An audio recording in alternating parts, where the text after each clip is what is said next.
ವಯನಾಡಿನ ಕಲ್ಲಾಡಿಯಲ್ಲಾದಂತಹ ಭೂಕುಸಿತ ದುರಂತದಲ್ಲಿ ನಾಪತ್ತೆಯಾದವರ ಪೈಕಿ ಈಗ ಕೆಲವು ಮೃತದೇಹಗಳು ಪತ್ತೆಯಾದಂತಹ ಹಿನ್ನೆಲೆ ಮೃತಪಟ್ಟವರ ಸಂಖ್ಯೆ 6ಕ್ಕೆ ಏರಿಕೆಯಾಗಿದೆ.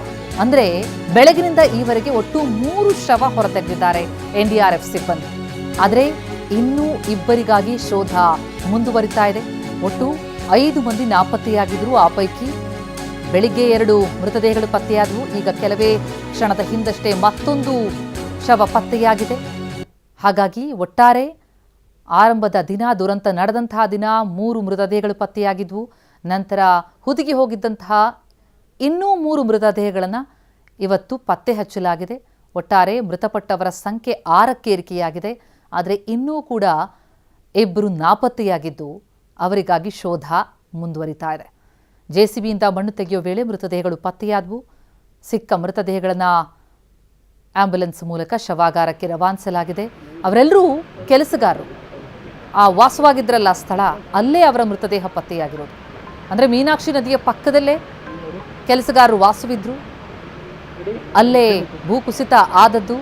ಅಂದರೆ ಸುರಂಗ ಕಾಮಗಾರಿ ನಡೀತಾ ಇರುವಂಥ ಜಾಗದ ಬಳಿಯೇ ಅವರಿಗೆ ವಾಸಕ್ಕೆ ವ್ಯವಸ್ಥೆ ಮಾಡಲಾಗಿತ್ತು. ಆದರೆ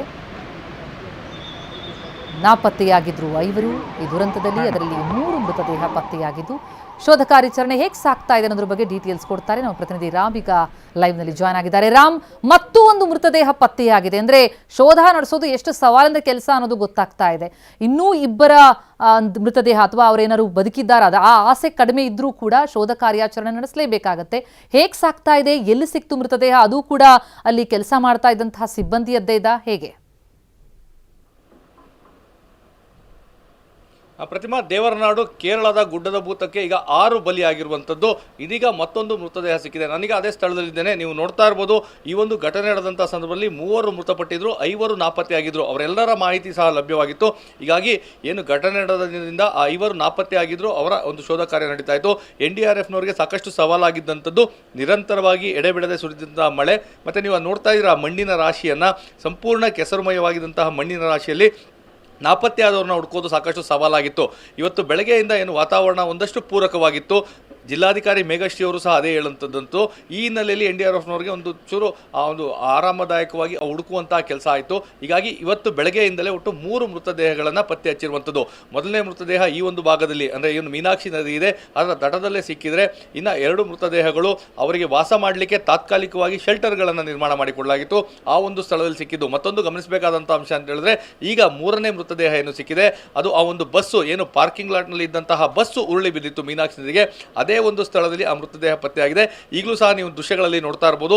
ಆ ಮೃತದೇಹವನ್ನು ಅಲ್ಲಿಂದ ಆಂಬ್ಯುಲೆನ್ಸ್ಗೆ ಸ್ಥಳಾಂತರ ಮಾಡಲಿಕ್ಕೆ ಅಲ್ಲಿ ಕಾರ್ಯಾಚರಣೆಯನ್ನು ಈಗಲೂ ಎನ್ಡಿಆರ್ಎಫ್ ತಂಡದವರು ಮಾಡ್ತಾ ಇರುವಂಥದ್ದು. ಹೀಗಾಗಿ ಈಗ ಏನು ಮೃತದೇಹ ಸಿಕ್ಕಿದೆ, ಸಾವಿನ ಸಂಖ್ಯೆ 6ಕ್ಕೆ ಏರಿದೆ. ಇವತ್ತು 3ನೇ ಮೃತದೇಹ ಸಿಕ್ಕಿದೆ. ಅವರ ಒಂದು ಗುರುತು ಪತ್ತೆ ಹಚ್ಚುವಂತಹ ಕೆಲಸವನ್ನು ಸಹ ಅಧಿಕಾರಿಗಳು ಮಾಡ್ತಾ ಇದ್ದಾರೆ.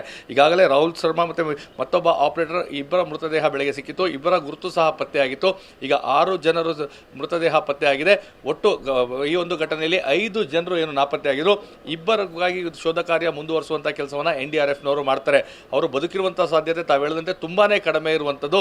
ಯಾಕಂದರೆ ಈಗಾಗಲೇ ಘಟನೆ ನಡೆದು ಸಾಕಷ್ಟು ಗಂಟೆಗಳು ಹೋಗಿದ್ದಾವೆ. ಮತ್ತು ಇಲ್ಲಿರುವಂಥ ಮರಳು ರಾಶಿ, ಈಗಲೂ ಸಹ ಮಣ್ಣಿನ ರಾಶಿಯನ್ನು ತಾವು ನೋಡ್ತಾ ಇದ್ರೆ ಸಂಪೂರ್ಣವಾಗಿ ಕೆಸಮಯವಾಗಿರುವಂಥದ್ದು. ಅದರ ಕೆಳಭಾಗದಲ್ಲಿ ಸಿಕ್ಕಿದ್ರೆ ಯಾವುದೇ ಕಾರಣಕ್ಕೂ ಅವರು ಬದುಕುಳಿಯುವಂಥ ಸಾಧ್ಯತೆಗಳೇ ಇಲ್ಲ. ಆದರೂ ಎನ್ಡಿಆರ್ಎಫ್ನವರು ಎಲ್ಲೋ ಒಂದು ಆಶಾಭಾವನೆಯೊಂದಿಗೆ ಅವರು ಇರಬಹುದಾ ಅಥವಾ ಎಲ್ಲಾದರೂ ಅವರಿಗೆ ರಕ್ಷಣೆಗೆ ಕಾಯ್ತಾ ಇದ್ದಾರಾ ಅನ್ನೋ ನಿಟ್ಟಿನಲ್ಲೇ ಕಾರ್ಯಾಚರಣೆಯನ್ನು ಮಾಡ್ತಾ ಇರುವಂಥದ್ದು. ಇದುವರೆಗೂ ಪ್ರತಿಮಾ 3 ಮೃತದೇಹಗಳು ಪತ್ತೆಯಾಗಿದ್ದು, ಇನ್ನು ಇಬ್ಬರಿಗಾಗಿ ಶೋಧ ಕಾರ್ಯವನ್ನು ಮುಂದುವರಿಸ್ತಾ ಇದ್ದಾರೆ. ಪ್ರತಿಮಾ, ಥ್ಯಾಂಕ್ ಯು ರಾಮ್.